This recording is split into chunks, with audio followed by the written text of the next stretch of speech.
People notice. Find out how to show them your best in this episode of 5 Minutes Closer. I'm Vaughn Weatherford, and this is 5 Minutes Closer. For the next 5 minutes, let's explore some biblical truths and apply them to your life. No podcast, including this one, can transform your life or give you what you really need. Only Jesus can do that. You can find out why in what I've called the first five episodes of 5 Minutes Closer. Each following episode explores scriptural truths that, if you follow them, will bring you 5 minutes closer to the person God created you to be. Let's see if we can get you 5 minutes closer. My childhood dentist tried to make his office comfortable for children. He had fun posters on the wall, brightly colored chairs, and special prizes after you finished your appointment. What I remember most, however, is his spit sink, the little miniature sink that dentists have behind the chair where patients rinse out their mouth after each treatment. I was fascinated by the constantly swirling water. My dentist spent thousands of dollars to keep kids happy when all he needed to do for me was turn on the spit sink. You never know what people will notice. As believers, we need to realize that the world is watching us. Their first understanding of God may come from what they see of Him in our lives.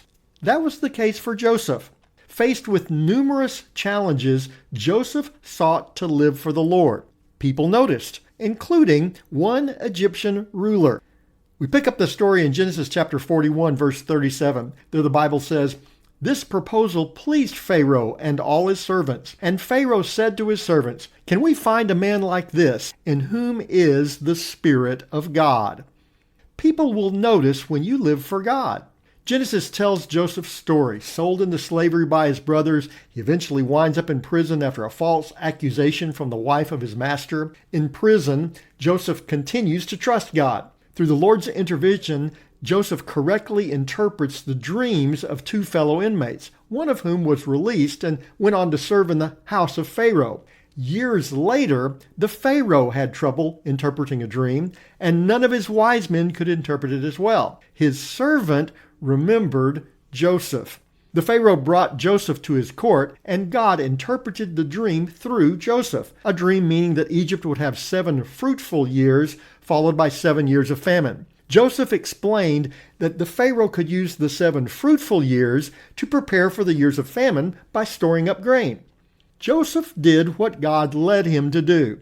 God gave him the interpretation of the dream, so he told Pharaoh what God had told him. Pharaoh noticed.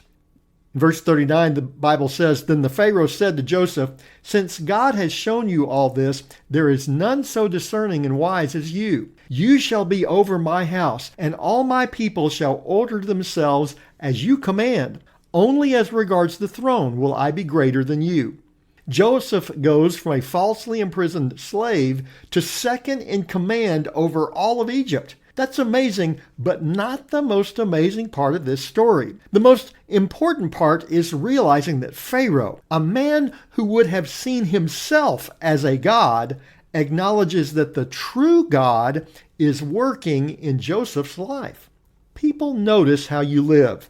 Josh McDowell was an avowed atheist as a college student, but met some fellow students who he noticed had something different in their lives. When he asked them what it was, one of them simply explained it was the presence of Jesus. Through their witness, Josh accepted the Lord and would go on to become one of the world's best-known apologists for Christ. Josh McDowell came to Christ because he noticed some people living for God.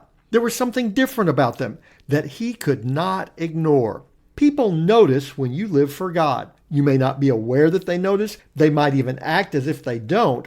But God can profoundly use your witness as you face the everyday challenges of life in the strength of the Lord who is in you. You can make a difference because now you're 5 minutes closer.